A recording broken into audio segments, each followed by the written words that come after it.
¿Listo? Pues ya son las 7 y casi 32 minutos, ya estamos de lleno, estamos metidos de lleno ya en lo que es la brújula de la economía hasta las 8 de la tarde, es decir, 28 minutos por delante para, iba a decir para que hablemos, no, para que hablen y yo sobre todo aprenda de todos ellos. En primer lugar saludamos a Joseba Madariaga, que lo tenemos en Bilbao, director de estudios de Laboral Kutxa. Muy buenas tardes. También saludamos a Ana Hierro, directora de Institución Futuro. Muy buenas tardes. Buenas tardes a todos. Juan Carlos Equiza, Asociación de Trabajadores Autónomos de Navarra. Buenas tardes. Hola, buenas tardes. Y Antonio Martínez de Bujanda, de ANEL, también. Muy buenas tardes. Buenas tardes. Voy a pedir a Antonio que se acerque un poquito más al micrófono para que se le oiga mejor. Joseba Madariaga, empezamos por ti. El otro día veíamos ese informe, ese camino hacia la recuperación. ¿Cómo nos lo puedes resumir un poco de aquella manera?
Los mercados de materias primas para poder atender a esa demanda, ¿no?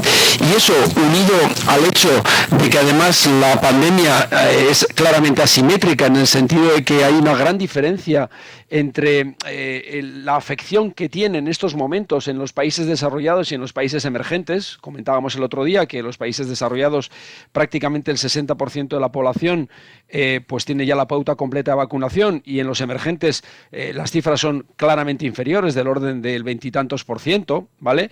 Pues eso está haciendo de alguna manera que esas cadenas de suministro que son globales se encuentren en estos momentos paralizadas en esos países en los que todavía tienen una afección muy muy importante, ¿no? Y eso está detrás pues de problemas como de suministro de determinadas materias, bueno, tanto materias primas como productos intermedios, con problemas también a la hora de transporte, etcétera, ¿no? Y de alguna forma, pues eso es lo que estábamos viendo ahora, ¿no? Estábamos viendo que en estos últimos 3 meses incluso la demanda se está retrayendo, ¿no? Y se puede estar retrayendo bueno, primero porque los precios han crecido, pero también por otra parte puede estar retrayéndose por el hecho de que hay muchísimos retrasos en el suministro, ¿no? Y en esa fase estamos, en una fase en la que decíamos, hombre, estamos viendo que hay crecimiento, pero también estamos viendo que hay inflación, y de alguna forma las dudas son hacia qué escenario nos movemos, ¿no? Si vamos a ir hacia un escenario de vuelta a la normalidad, o podemos ir a un escenario quizá un poquito peor, en el sentido de que incluso el crecimiento disminuya o crezcamos menos y aumente sensiblemente la inflación. No quiero ser yo pecar de pesimista, pero por un lado parece que vemos que creíamos que una cosa y finalmente es algo menos. Queremos quedarnos con datos positivos, pero al final acaba siendo un poco menos. Vemos que los precios van a acabar subiendo. No sé si también las perspectivas que se están poniendo sobre la mesa siguen siendo muy optimistas dentro de lo que se está viendo cómo está evolucionando todo, que igual esperamos un poquito más, igual también para 2022 estamos siendo optimistas y hay que serlo menos. O, no quiero yo caer en el pesimismo, pero no sé si podemos también hablar de eso. No, sí es cierto que los últimos 3 meses, como digo, han empeorado un poco las perspectivas. Nosotros en verano, la presentación del informe, hacemos un avance en julio, y las perspectivas que dábamos en julio pues eran perspectivas positivas tanto para este año como para el que viene, ¿no? Pero sí que es verdad que transcurridos 3 meses ha empeorado un poco el escenario a nivel global, pero en cualquier caso, hombre, yo sí creo que también hay un elemento que tiene que inducirnos a ver las cosas en positivo, ¿no? Es decir, el año que viene seguimos teniendo el soporte de las políticas, tanto monetarias como fiscales, de cara a ese crecimiento. Por lo tanto, bueno, yo espero que el año que viene pues sigamos en una fase clara de crecimiento, ¿no? Al margen, insisto, de que bueno, hay una serie de desarrollos que se están produciendo ahora y que están de alguna forma dificultando pues una salida como la que vislumbrábamos hace unos meses. Ana Hierro, voy a empezar por ti. ¿Cómo ves tú la situación de Navarra? No sé si la ves de la misma manera que este estudio de Laboral Kutxa. ¿Tienes una sensación más pesimista, más pesimista, más positiva? Bueno. O en algunas cosas mejor, en otras cosas peor. Bueno, yo la verdad es que estuve la semana pasada en la presentación que hizo Joseba, como siempre, súper didáctica y muy clara. Estoy de acuerdo en que hay incertidumbres, esos cuellos de botella en cadenas globales de producción y suministro. El problema es que no sabemos cuándo se va a desbloquear. Entonces, lo decía el propio Joseba y me pareció muy honesto por su parte el decir, bueno, hacer previsiones ahora, yo no puedo mojarme porque yo no tengo una bola de cristal. Si es verdad que, si no me equivoco, otras entidades, como puede ser la IREF, la Autoridad Independiente de Responsabilidad Fiscal, sí que ha hecho unas previsiones de cara al 22 más conservadoras o más ajustadas. Unas previsiones que precisamente va a utilizar el Gobierno de Navarra, ese cuadro macro en el que basa sus presupuestos generales cuyo anteproyecto se va a presentar mañana mismo. Empiezo también, sigo contigo, Antonio Martínez de Bujanda. ¿Cómo ves la situación de Navarra? Y no sé si también coincides en esos parámetros en los que entra Laboral Kutxa. Bueno, yo lo que diría en primer lugar que estamos en una situación de crecimiento. Yo creo que también de crecimiento. Crecimiento. Yo vale. creo que hay que poner también un poco esa cuestión sobre la mesa, ¿no? Porque psicológicamente también es muy importante ese factor, ¿no? El factor sociológico, psicológico en cuanto a la evolución, ¿no?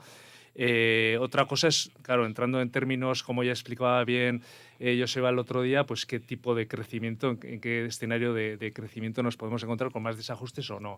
También lo que nos encontramos es que Navarra, claro, es una economía muy industrializada.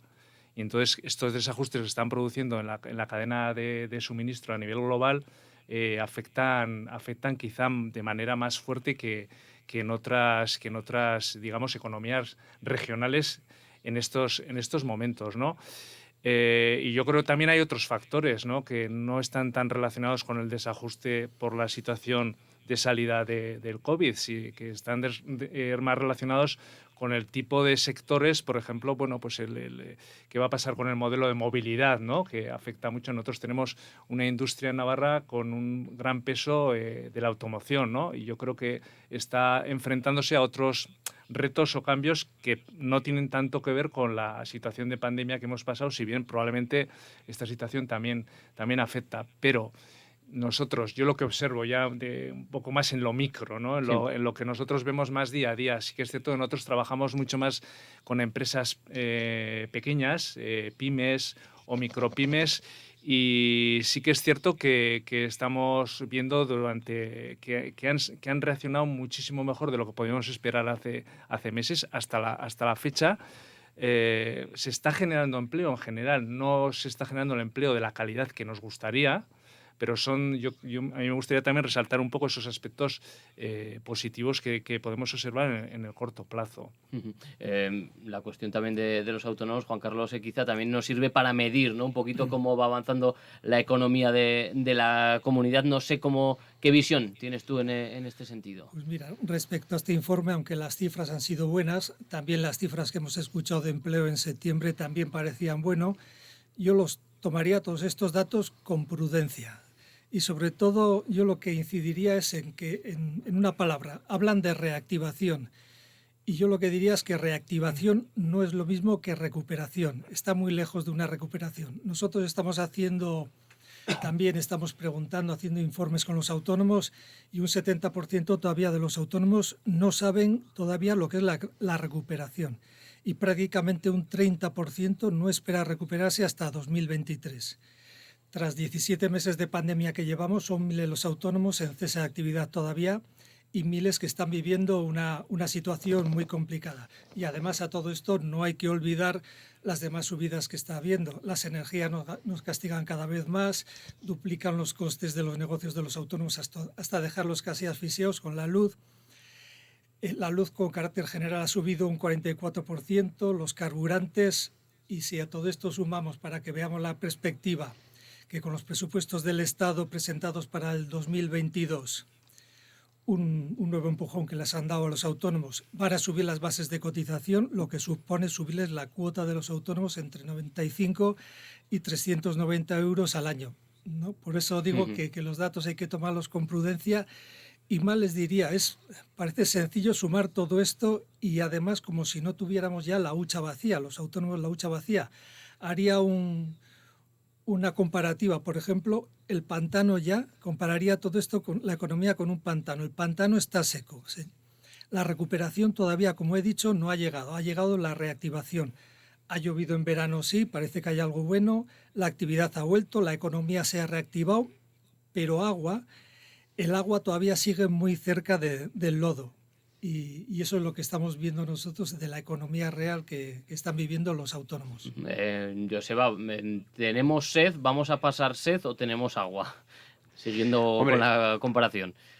No, como digo yo espero y creo que es así, ¿no? Que seguimos o vamos a seguir un escenario de crecimiento. Sí que es cierto y comprendo perfectamente la problemática de los autónomos, que pues hay una proporción muy importante de autónomos en el sector de servicios, que ha sido el sector que más ha sufrido en esta pandemia, pero ha sufrido además mucho y muchísimo las limitaciones que le han impedido hacer una actividad de manera normalizada, ¿no? Y lógicamente es absolutamente comprensible que todo lo que son el sector servicios pues todavía no ha visto esa recuperación ni siquiera consolidada, ¿no? Simplemente está iniciando esa recuperación, ¿no? Además es que pasan cosas que igual no esperábamos.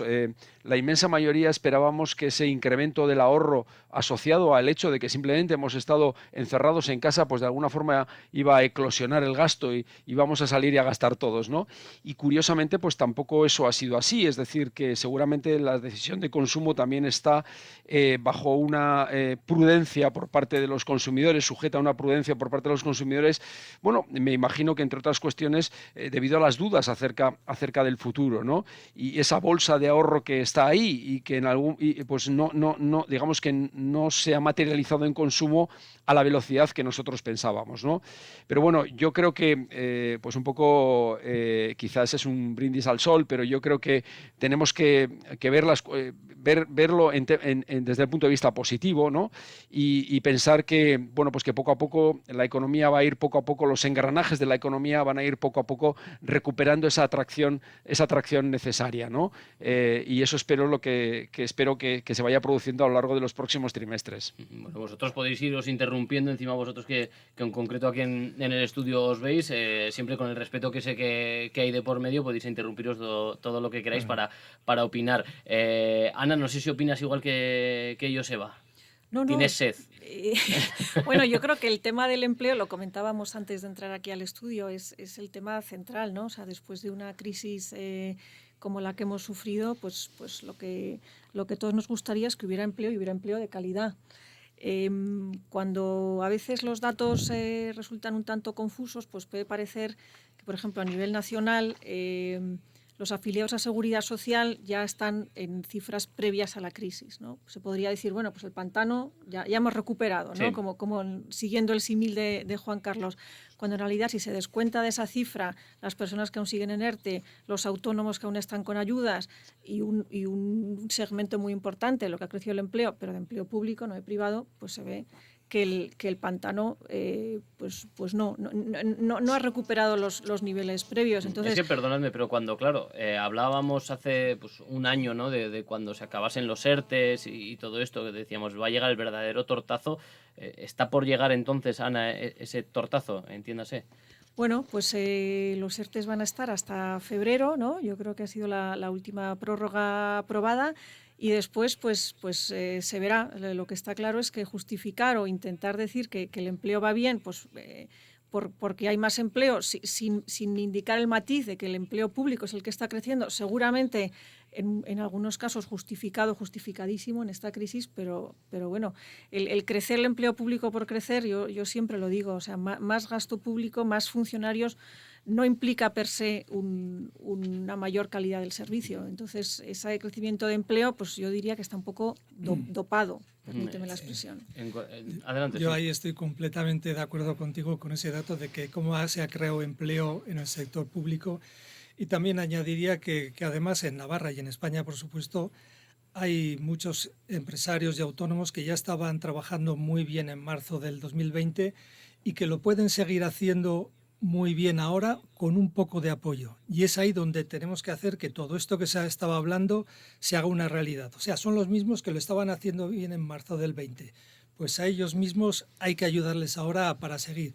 Y cuidado por si acaso que no ocurra además con todo este tema de la incertidumbre. Ahora están así los autónomos y el sector y el empleo y todo en general, que no ocurra nada especial de aquí a final de año. Como ha ocurrido, a veces parece que no van a ocurrir las cosas, nos pasó esto cuando llegó el COVID, que parecía impensable, o como ha llegado a La Palma el volcán, que parecía impensable, y yo lo que diría que como ocurra algo, alguna cosa impensable de aquí a diciembre también, lo que sí es cierto que no hay ahorros y los autónomos ya ni ganas ni espíritu que llevan peleando tantos meses. O sea, cuidado que no ocurra tampoco ninguna otra cosa especial. Bueno, por lo menos esperemos que aquí el perdón no entre en erupción, ¿no, Antonio? Sí, yo me sigo insistiendo, yo me quedo con la parte positiva. Sí. Yo creo que efectivamente no es el empleo de la calidad que quisiéramos, pero se está generando por empleo y desde luego estamos en una situación muchísimo mejor que la que podíamos pensar que nos podíamos encontrar hace unos cuantos meses. Y yo creo que el tema de los ERTES, bueno, pues el impacto que va a tener cuando estas medidas acaben, que me parece que ha sido muy acertado, ¿no? Sí. Para abordar una situación de esta que era desconocida para todo el mundo, estas políticas que se han establecido, ¿no? Y además que han sido como muy democráticas, porque los ERTES han llegado a todos, ¿no? Así como las medidas, no sé cómo decir, las medidas luego de financiación de los ICOs, etcétera, que también han sido, yo creo, muy acertadas. A lo mejor no han llegado a todas las empresas, los ERTE sí que creo que han llegado a un carácter general. Ha sido una medida desde el punto de vista económico bastante democrática y muy acertada. Y yo en ese sentido soy optimista. Veo también el emprendimiento se está recuperando el nivel. A nosotros nos vienen llegando emprendedores con ganas, con sus proyectos, con ilusión. No lo sé. Yo quiero pensar que la situación va a ir mejorando. Sí es cierto que luego hay elementos estructurales que a mí me preocupan más, ¿no? Porque al final realmente lo que dices, si nos enfrentamos en un plazo relativamente corto a otra crisis por los motivos que sea, pues vamos a estar en mucho peores condiciones para dar respuesta, tanto desde el punto de vista público como desde el punto de vista privado. Entonces sí que es cierto que hay que abordar estos cambios estructurales para los cuales pues están tratando de establecer medidas. Los famosos fondos Next Generation buscan una transformación. Ahora, ¿eso es suficiente? A mí me parece que hay que cambiar también mentalidades, cultura. Que esa es otra, porque haremos una tertulia también en concreto para hablar de los fondos Next Generation, porque también he leído, recopilando información para hoy, el gobierno de Pedro Sánchez no está en condiciones de acceder a los fondos europeos de momento y hacerlos efectivos para asegurar el crecimiento que pronostica fondos Next Generation, que los va a pagar, ¿no?, las siguientes generaciones, es decir, la mía y la de supuestamente la de mis hijos. Bueno, dentro de todo esto, que nos quedan 10 minutos por delante, los presupuestos de Navarra ya prácticamente van a ser una realidad. Os pregunto a los cuatro, ¿qué os parece que os parecen positivos para Navarra, para la economía en este caso de Navarra? ¿Cuáles son vuestras opiniones? Os dejo libre albedrío total aquí. Bueno, yo no los he visto, no tengo criterio para opinar más de lo que he escuchado del incremento del techo de gasto. También es cierto que lo ha comentado de alguna manera Ana, ¿no?, que hay tendencias de los presupuestos que, aunque se incrementen, que crecen de manera continuada, ¿no? Y luego también hay determinados departamentos o servicios públicos, como pueden ser la sanidad y la educación, que crecen de manera continuada, ¿no? Entonces habrá que ver un poco también lo que queda para otro tipo de políticas que haya que establecer. A mí, yo sin ver los presupuestos tampoco me atrevo a hacer una valoración. Ana, que Bueno, me levanta la mano. Yo tampoco, no, para bien, la levanto para bien. Para bien, sí, que lo entienda bien el oyente. Bueno, yo tampoco he visto los presupuestos, sí que viendo los presupuestos de los 2 años precedentes acordados con el Gobierno y el partido EH Bildu, este presupuesto también se ha firmado un preacuerdo entre Gobierno y EH Bildu, entonces yo me arriesgo a preconizar que serán relativamente continuistas. El techo de gasto sigue aumentando y bueno, yo creo que todos los que estamos aquí en esta mesa lo que nos gustaría es que estos presupuestos apoyaran de manera decidida a la empresa privada y ayudaran a la generación de empleo. Por supuesto, dando unos servicios sociales, sanitarios, educativos a los que estamos acostumbrados y que son en Navarra pues de calidad muy notable. Pero sí que nos gustaría ver medidas de apoyo a la empresa y un amigo mío decía hace poco, no es que falte empleo, es que faltan empresas que creen empleo. Entonces, en la medida en que esos presupuestos, que es la principal herramienta política económica que tiene el Gobierno, es la que marca, bueno, pues veremos y ojalá, y aquí transmito mi deseo, de que haya un mayor apoyo, sin duda. Juan Carlos, no sé si quieres comentar algo. Sí, por supuesto que deseamos que se aprueben, que haya, porque para mí es una base importantísima. Suelo estar yo, pues me imagino que como todos, pues presentando propuestas, pero no conseguiríamos nada, por más que yo presente la mejor propuesta. Si no hay presupuesto para llevarlo a cabo, no hacemos nada. Entonces, para mí el tema de los presupuestos, importantísimo. Ahí yo sí que estaría atento en que se tomen medidas prioritarias para los autónomos, que para mí son esenciales para generación de autoempleo y de empleo. Y como tenemos un axioma que suelo decirlo muchas veces, si a los autónomos les va bien, a Navarra le irá bien. Y yo por eso apuesto que haya autónomos y que se acuerden prioritariamente por ellos. Joseba Madariaga, faltan también, como decía Ana Hierro, no falta empleos y no faltan empresas. ¿Cómo ves tú la situación, partiendo de la base que sabemos que estás en Bilbao? Bueno, yo no puedo opinar acerca del presupuesto, ¿vale? Lo que sí es cierto es que, entiendo que la inmensa mayoría de las comunidades y en general de las administraciones en el entorno en el que estamos, pues lógicamente están incrementando el gasto, lo cual tiene un sentido también. Es decir, hasta 2022 tenemos en suspenso las reglas fiscales y lo que ahora mismo nos tiene que importar es salir de esta situación. Evidentemente, después tendremos otro ejercicio, que será el ejercicio de ver cómo nos quedan las cuentas y de ver cómo podemos, pues arreglar el estropicio que de alguna manera haya podido crear esta situación, ¿no? En ese sentido decía que el hecho de que para el año que viene se incremente el techo del gasto y tal, yo creo que es razonable, porque lo que primero que tenemos que hacer es superar esta situación de pandemia. Y luego yo sí creo que donde sí nos jugamos muy mucho es en esa regeneración del tejido empresarial que tenemos que hacer en base a esos fondos europeos. Y ahí sí que sobre todo lo importante es que seamos capaces de tener buenos proyectos. Eso es para mí el elemento absolutamente clave, ¿no? Porque como tú bien decías, Aitor, pues de alguna forma esa factura la vamos a pagar no solo nosotros, sino nosotros, nuestros hijos y más allá, ¿no? Pero por eso es importante que les dejemos también una estructura productiva que de alguna forma esté puesta al día, ¿no? Y sea capaz de generar riqueza no solo hoy, sino también en el futuro, ¿no? Yo creo que ahí es donde nos jugamos también muy mucho. Ya te digo que otro día haremos mesa redonda para hablar exclusivamente de esos Next Generation, que yo creo que de los que todos hablamos, pero no sé si todos, ahí me incluyo yo, sabemos exactamente bien qué es.